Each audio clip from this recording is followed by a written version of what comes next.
In a previous episode on this topic, I shared at length some of my thoughts around the need for businesses, governments, public sector, even nonprofits to adapt to the needs of the working parents among their ranks. So I don't need to go over those points of view, but I do want to share two things that were enlightening to me about this conversation and that I think are important for us to consider further as you absorb the content that you heard today. So, number one, the concept of coaching. One of the things that is timeless in every culture around the world is the need for anybody who's a new parent to get some of that coaching from their family, from senior members of their community, from those who've been there and done that and have gone through the trials and tribulations. I think it's very important that we not forget throughout our lives that we need to have people who are in a position to advise us about the pitfalls, the challenges, the mistakes, the things that so many generations have been through before us that they're still going through today.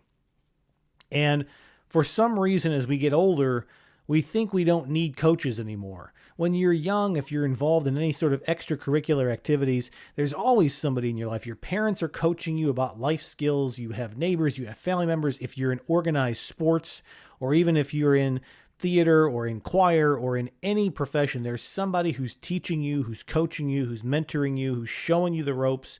And then we get out into the world. You leave university, or you leave your college life in the U.S., or you leave a normal professional education environment, and all of a sudden you're out in the world without a coach, without a guide.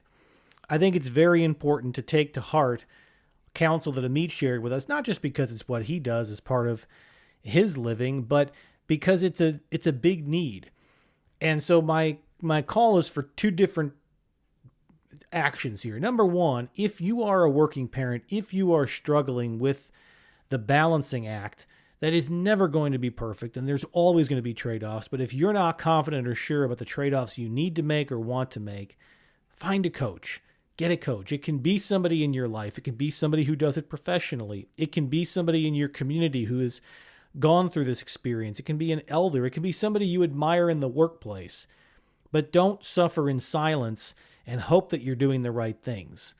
Go out, seek counsel, ask for support, ask for help, and you might be surprised how many people are willing to give you their counsel, to give you their advice, and who want to be helpful to you in your unique circumstance. But number two, it's important for those of you who are listening to this, who are through those tumultuous years where maybe you had 2 or 3 kids in the house, and maybe you were balancing all kinds of responsibilities while you were growing your company or excelling in your career. Your counsel is extremely valuable. And whether you do it professionally or you do it as an act of charity in your community, understand that your knowledge and experience can be extremely valuable to the people in your life who are struggling as young parents to figure out how to balance all the competing interests in their life. You're not an idle bystander.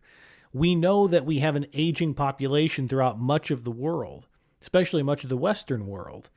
But that doesn't have to be a bad thing. That just means there's a lot of wisdom and a lot of knowledge that's sitting out there untapped that the younger generation can benefit from. So make yourself available and make it known that you're willing to listen to people's challenges and offer counsel and advice. And if you're in a position to do so, and you might be able to actually help with some practical issues of either mentoring those children or helping with a day or two of childcare, feel free to make yourself available. It's a great way for you to contribute to this challenge that we're covering extensively on this program. Now, my last thought for those who are neither parents nor who are currently raising kids or going through these challenges. I've said it before, I'll say it again. Understanding this challenge is critically important because we need to make sure that there is another generation that can step into the critical and important roles that our economy and our societies are going to need in the future. When you think about the topic of demographics, which we've covered extensively over the last 3 years on this program, the one thing that's not going to change in the short term, in most of our lifetimes, is that we are going to have fewer people than we have roles and demands in our economy. And yes, AI will help some of that, and maybe advanced robotics will help some of that. And all kinds of advancements in technology might allow us to make up some of that gap. But understand that it's only going to be some. There is no magic AI bullet out there that's going to solve all the challenges of our shortages in teachers, our shortages in healthcare workers, our shortages in construction workers and farmers, and every other profession you can think of that has a skill that right now human hands are uniquely qualified to perform, or human minds and humans in general are best able to convey. And the next generation is going to be smaller in most parts of the world than prior generations have been. So when we're talking about this issue of supporting parents, understand it's really about the kids. Because the better you can have the parents spend time with developing those children, the better those children are going to be well adjusted when they come into the workspace. And these will be your workers of the future. They'll be your community leaders of the future. They'll be your government leaders of the future. Now, my last thought that I hope you consider as we think about the challenges of parenting is this. What happens if we fail to meet this moment as a society? What happens if millions of parents around the world decide that they are being put in an impossible position between supporting and raising the next generation or contributing in a professional setting to the current generation? My belief is that most of those people will simply decide to focus on parenting, that they will leave the workforce, which will irreparably harm their own household income situation and the standard of living that comes with it and their contributions to a consumer-based economy. But that it will be a logical choice, that they will focus on the children that they have at home. They will step away from the economy and they will step away from the workforce. And in doing so, we will have a hole in our economy that is nearly impossible for any level of technology to fill.